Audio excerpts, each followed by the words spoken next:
அனைவருக்கும் வணக்கம். இந்த பகுதியில் நம்ம சாயா கிரக விதியை பார்க்க போகிறோம்.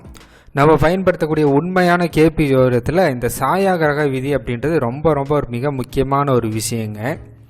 ஏன் அப்படின்னா பலன் சொல்கிற போது அது ரொம்ப ஹைலைட் பண்ணி சொல்லக்கூடியதாக இருக்கும். சாயா கிரகம் அப்படின்னா ராகு மற்றும் கேது. இது ஒரு பிசிக்கல் ஃபார்மில் இல்லை, ஒரு நிழல் கிரகம் அப்படின்னு சொல்லலாம். அப்போ அதே மாதிரி நம்ம எல்லா கிரகத்துக்கும் அதோடைய ஓன் வீடு, அதாவது சுய வீடு அப்படின்ற ஒன்று கொடுத்துருப்போம்.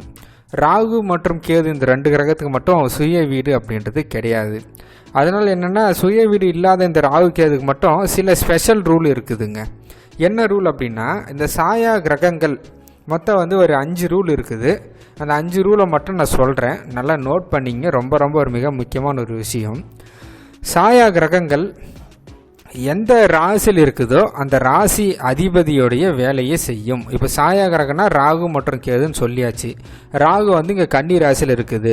அப்போ எந்த ராசியில் இருக்கோ அந்த ராசி அதிபதி வேலையை செய்யும். அப்போ இந்த ராகுன்ற கிரகம் புதனுடைய வேலையை செய்யும். இது ஃபஸ்ட்டு விஷயம். அதுக்கடுத்து சாயா கிரகம் எந்த நட்சத்திரத்தில் இருக்குதோ அந்த நட்சத்திரத்துடைய வேலையை செய்யும். அப்போ இந்த ராகுன்ற கிரகம் சந்திரனுடைய நட்சத்திரத்தில் இருக்குது.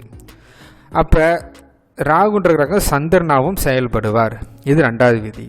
அதுக்கடுத்து இந்த சாயா கிரகத்தை வேறு எதனா கிரகங்கள் பார்வை செலுத்தினா, ஃபார் எக்ஸாம்பிளுக்கு இந்த ராகுன்ற கிரகத்தை 7ஆம் பார்வையாக சனின்ற கிரகம் பார்வை செலுத்துது மீன ராசியிலிருந்து.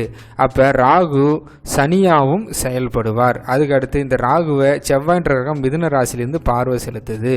அப்போ ராகு செவ்வாயாகவும் செயல்படுவார். இது நமக்கு தெரிஞ்சுக்க வேண்டியது அவசியம். அதுக்கடுத்து இந்த சாயா கிரகத்துடைய நட்சத்திரம், ராகுக்கு 3 நட்சத்திரம் இருக்குது, திருவாதிரை, சுவாதி, சதயம். அல்லது கேதுக்கு 3 நட்சத்திரம் இருக்குது, அஸ்வினி, மகம், மூலம். அந்த நட்சத்திரத்தில் எதனா கிரகம் இருந்தால் அதோடைய வேலையை செய்யும். ஃபார் எக்ஸாம்பிளுக்கு இந்த ஜாதத்தில் ராகுடைய நட்சத்திரத்தில் செவ்வாய் இருக்குது, மற்றபடி வேறு எந்த கிரகமும் இல்லை. அப்போ ராகு செவ்வாயாகவும் செயல்படும். அதுக்கடுத்து இந்த சாயா கிரகத்து கூடவே அந்த ராசி கட்டத்தில் எதனா கிரகம் சேர்ந்துருந்தா அந்த கிரகத்துடைய வேலையும் செய்யும். மொத்தம் 5 பாயிண்ட்டுங்க. இப்போ இந்த 5 பாயிண்ட் எதுக்கு ஃபாலோ பண்ணணும் அப்படின்னா, ஃபார் எக்ஸாம்பிளுக்கு இவருக்கு 2ஆம் பாவத்துடைய உபநட்சத்திரம் பார்த்துக்குங்க. 2ஆம் பாவ உபநட்சத்திரம் ராகுவாக வந்துருச்சு. ராகு அப்படின்றது சாயா கிரகமாக வந்திருக்கிறதால வெறும் ராகுவை மட்டும் வச்சு பதில் சொல்லக்கூடாது. ராகு என்னவா செயல்படுவார், எந்தெந்த கிரகமாக செயல்படுவார். ராகு புதனாக செயல்படுவார், சந்திரனாக செயல்படுவார், செவ்வாயாக செயல்படுவார்.